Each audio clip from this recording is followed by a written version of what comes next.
Hello, welcome to my channel the common man विचार। तो आज हम जिस टॉपिक पे बात करने वाले हैं, जिससे मैं आजकल जी रहा हूँ, वो टॉपिक है फ्लैट सर्चिंग इन मुंबई। अभी क्या है कि रेंट पे रहते-रहते आपको लगता है कि आपको एक घर ले लेना चाहिए। तो आप एक मिडिल क्लास फैमिली से बिलॉन्ग करते हैं, आपकी अर्निंग ज़्यादा होती नहीं है, तो आप क्या करते हैं कि आप सोचते हो कि ये जो रेंट में 10% का इंक्रीमेंट हर साल हो रहा है, जो और ज़्यादा एक्सपेंसिव हो जा रहा है हमारे लिए, तो उससे अच्छा है कि हम ईएमआई फ़िल करें और अपना एक घर हो जाएगा। तो काम करते हो कि आप गूगल पे सर्च करते हो और बस यहीं से आपका ट्रॉमा शुरू होता है और आप अगले 1 महीने के लिए उस ट्रॉमे से कम 1 महीना, कम से कम 1 महीना की बात कर रहा हूँ मैं, आप उस ट्रॉमे के अंदर फँस जाते हो। होता क्या है कि जब आप गूगल सर्च करते हो अपने बजट में, तो रेरा रजिस्टर्ड जो मोर देन 50,000 ब्रोकर्स होते हैं, उनके पास में आपका नंबर चला जाता है और फिर आपका जीना मुश्किल हो जाता है। मतलब आप ऑफ़िस में काम कर रहे हो, इधर आपका कॉल आ रहा है, अननोन नंबर से कई सारे कॉल आते हैं, कई सारे में तो स्पैम अलर्ट्स भी दिखाते हैं। लेकिन क्या करें, सबको इग्नोर कर नहीं सकते, लगता है कि जैसे कोई काम का होगा, इसीलिए हम क्या करते हैं, उसे रिसीव करते हैं और बार-बार रिसीव करते हैं, तो इससे हमारा क्या होता है कि वर्क फ्लो जो है वो भी टूटता है। तो क्या करते हैं कि हम अगर मान लो कि इसमें से 5 से 10 ब्रोकर का भी कॉल रिसीव कर लिया, तो रिसीव करने के बाद क्या होता है कि आपको ब्रोकर बोलेंगे, सर हम आपको पिकअप एंड ड्रॉप का फैसिलिटी देते हैं। आप यहाँ इस लोकेशन पे आ जाइए।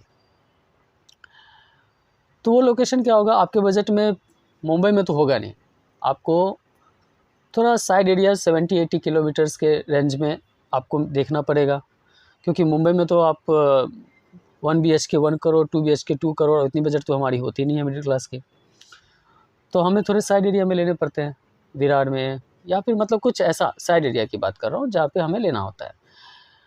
तो जब हम उससे जाते हैं, जाते-जाते हमें 1.5 से 2 घंटा लगता है, तो फिर हमें समझ में आ जाता है कि नहीं भाई, बहुत ज़्यादा दूर है। फिर चलो वो भी सोच समझ के हम पहुँच जाते हैं वहाँ पे। जब वहाँ पहुँचते हैं, फिर वहाँ पे आपका जो एजेंट होता है, जो आपको कॉन्टैक्ट किया रहता है, जो आपको बुलाया रहता है, वो 4-5 लोग रहेंगे या 2-3 लोग कम से कम रहते ही हैं, जो आपको सर-सर करके बुलाएँगे। मिडिल क्लास आदमी, सर सुना, सीना चौड़ा हो गया, कोई तो सर बुला रहा है, बहुत अच्छा लगता है सुन के। तो फिर आपको जो है बहुत ही ज़्यादा वेलकमिंग नेचर लगेगा उनका, बहुत एकदम वेलकमिंग नेचर के साथ में आपको बुलाएँगे, आपको बैठाएँगे, आपको पूछेंगे, सर चाय लेंगे या कॉफ़ी लेंगे? क्या लेना पसंद करेंगे आप? कॉफ़ी लेंगे तो कौन-सा लेंगे? कैपेचिनो लेंगे कि लाते लेंगे? चाय कौन-सा लेंगे? ग्रीन टी लेंगे, प्लेन टी लेंगे, नींबू नींबू वाली लेंगे, कौन-सा लेंगे? रेड टी लेंगे, जो भी लेंगे आपको पूछा जाएगा।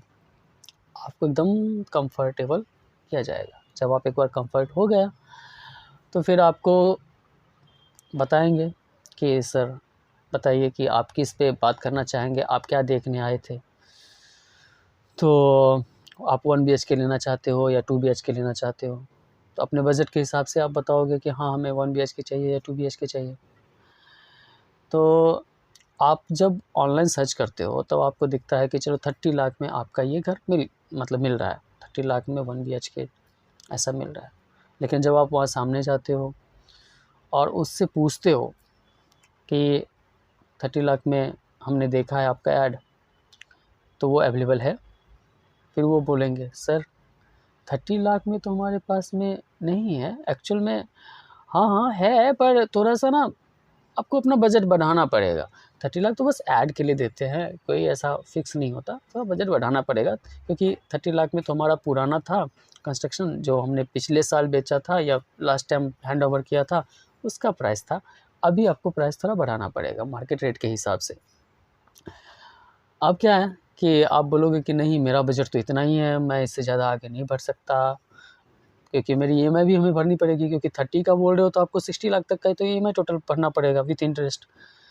तो आप जो 30 में खरीद रहे हो वो 30 नहीं है, वो एक्चुअल में 60 का हो गया और आप डाउन पेमेंट दोगे, जो भी दोगे, लेकिन फिर भी आपका एक अच्छा खासा EMI तो जाता ही है। तो आप बोलोगे कि ठीक है, लेकिन मेरा तो बजट इतना ही है। तो बोलेगा सर आपको मैं इतने बजट में दे सकता हूँ, लेकिन हमारा जो अपकमिंग प्रोजेक्ट्स है, जो आप 2027 में आपको डिलीवर होगा या 2028 में आपको डिलीवर होगा, उस प्रोजेक्ट में हम आपको देंगे। अब हमें चाहिए अर्जेंट में, 27-28 का हमें क्या गारंटी है कि हम यहाँ रहेंगे या क्या करेंगे नहीं करेंगे, तो ऐसा तो कुछ है नहीं। तो हमें तो अभी हम रेंट पे रह रहे हैं, तो हम अभी चाहते हैं कि हम शिफ्ट हो जाएं। रेडी टू मूव इन का ऑप्शन हम ज़्यादा सेलेक्ट करना चाहते हैं, क्योंकि एक सिक्योरिटी होती है उसके अंदर।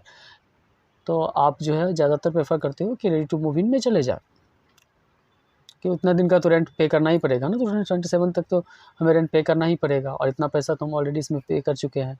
और प्रोजेक्ट्स की क्या गारंटी, पता नहीं OC रिसीव्ड होगा कि नहीं, CC रिसीव्ड होगा कि नहीं, तो ये सब एक अलग झमेला हो जाता है। तो वैसा हो जाता है। अब क्या है कि आप चलो फिर भी थोड़ा सा कन्विंस हो गए, आपको माना लिया गया कि आप 40 तक ले लो, 50 तक ले लो। फिर आपको क्या करेंगे कि फिर आपको और कन्विंस करने के लिए कि आप और ज़्यादा बजट लगाओ या फिर आप उतना पैसा डालो, फिर आपको क्या करेंगे, VR सेट से, फिर बाकी आपको साइट पे, लोकेशन पे लेके जाएंगे। आप सब साइट पे जाओगे, लोकेशन पे जाओगे, और जब आप देखोगे उनके रूम साइज़, तो आप देखोगे, आपको बोलेगा कि बिल्डअप एरिया के अकॉर्डिंग आपको बताएगा कि 950 स्क्वायर फीट में आपका घर है। आपको जो फ्लैट दे रहे हैं हम, वो 950 स्क्वायर फीट है। लेकिन जब आप एक्चुअल में उसके अंदर इंटर करोगे, तो आप देखोगे अरे इतना छोटा क्यों है, ये 8 बाई 9 का, 8 फीट बाई 9 फीट का आपको बेडरूम मिलेगा, जिसमें एक बेड ही लगाओगे तो 6 फुट बाई 5 फुट का अगर बेड लगाओ तो 1-1 फुट का जगह बचता है। मतलब आपके पास कोई जगह ही नहीं रहती है उसके अंदर। उसके बाद एक टेबल लगा करके भी आप बैठो, वो भी एक जगह नहीं रहती है। तो वैसा हो जाता है।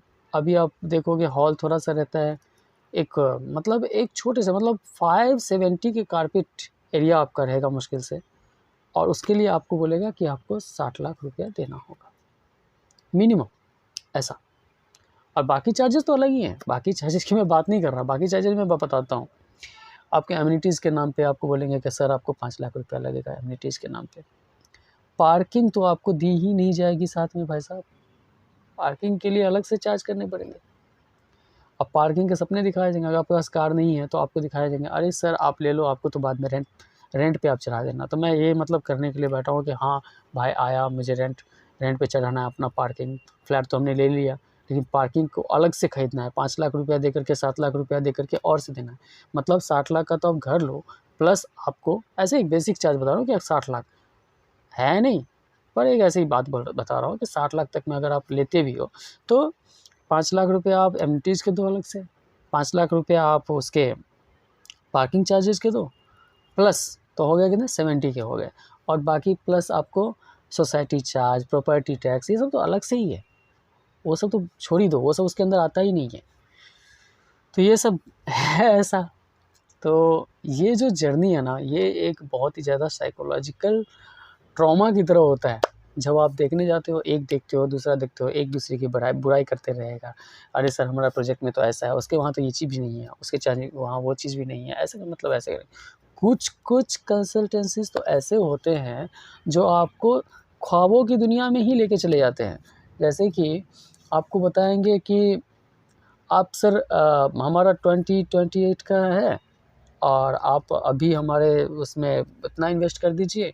आपको वीडियो दिखाने के लिए भी, मतलब आप उस ज़मीन पे कुछ नहीं हुआ है, लेकिन आपको सपने दिखाए जाएँगे कि इस चीज़ के लिए भी आपको इन फ्यूचर होगा, उसके लिए आपको इतना पैसा दे कर के एक वीडियो, हमारा जो प्लान है वो दिखाने के लिए, मतलब उसका प्लान देखने के लिए भी आपको पे करना होगा।